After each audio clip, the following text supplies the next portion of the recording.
جماعت کا تشخص یہ ہے کہ جو حق کے مطابق ہو، جو بات حق کے مطابق ہو، جس نے وہ بات اختیار کر لی وہ حق ہے۔ وَلَوْ كُنْتَ وَحْدَكَ، اگر جب اکیلے کیوں نہ۔ عمر بن محمود العودی رحمہ اللہ، یہ علماء تابعین میں سے تھے، ویسے مخضرمین میں سے تھے، جاہلیت کے دور میں انہوں نے دیکھا ہے اور نبی علیہ السلام کی بعثت کا زمانہ بھی انہوں نے پایا۔ جب نبی علیہ السلام نے اپنی عمر کے آخری حصے میں معاذ بن جبل رضی اللہ عنہ کو یمن بھیجا تو اس وقت ان سے ملاقات ہوئی اور کہتے ہیں کہ صاحب تو معاذ، میں ان کا پھر ساتھی بن گیا، ان کے ساتھ پھر شام گیا، حتیٰ بارئتہ فی التراب، اور ان کی وفات اور تدفین تک ان کے ساتھ رہا۔ شام میں ان کی وفات ہوئی یہ تعاون میں شہادت کی وجہ سے، اور پھر میں کوفہ آ گیا اور وہاں افقہ هذه الامہ عبداللہ بن مسعود رضی اللہ عنہ سے ملاقات ہو گئی اور پھر ان کی صحبت اختیار کر لی اور طویل صحبت۔ ایک دن انہوں نے ایک حدیث بیان کی، ید اللہ علی الجماع، اللہ کا ہاتھ جماعت پر، علیکم بالجماع ید اللہ علی الجماع۔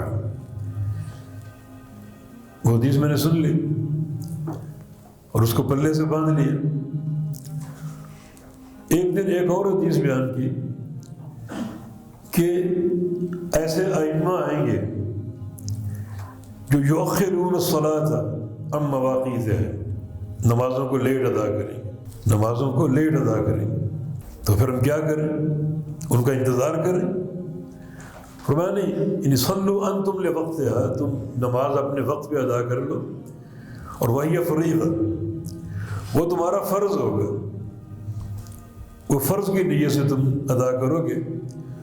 اور پھر اگر تم باہر نکلو، ان کی جماعت بھی قائم اور کھڑی ہو تو ان کے ساتھ بھی نماز پڑھ لو، وجعلوها نافلہ، اور اس کو تم نفل بنا لو۔ عمر بن محمود العودی اس بات کو سمجھ نہ سکے اور کہا کہ ان دونوں حدیثوں میں تعارض ہے، ایک طرف جماعت اور اس کی اہمیت، دوسری طرف جماعت سے پڑھی ہوئی نماز نفل ہے، انفرادی نماز فرض ہے، فرض کی نیت سے پڑھے، اور جماعت کی نیت سے جو نماز جو جماعت کے ساتھ پڑھے اس کو نفل قرار دیا جائے اور انفرادی نماز کو فرض قرار دیا جائے، تو پھر جو جماعت کی اہمیت ہے، علیکم بالجماع ید اللہ علی الجماع، تو وہ تو ختم ہو جاتی ہے۔ بظاہر اس میں ایک تناقض ہے، تعارض ہے۔ تو جناب عبداللہ نے فرمایا کہ عمر،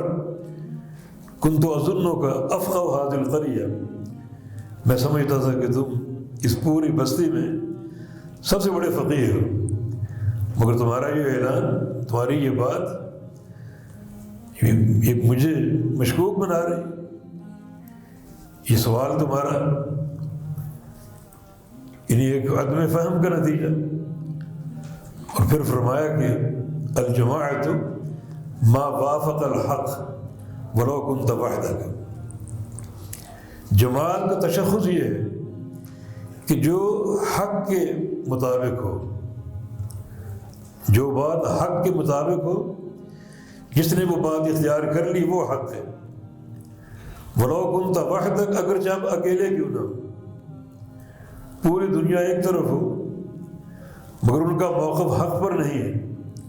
اور آپ اکیلے ایک طرف ہو اور آپ کا موقف حق پر ہے، تو آپ جماعت،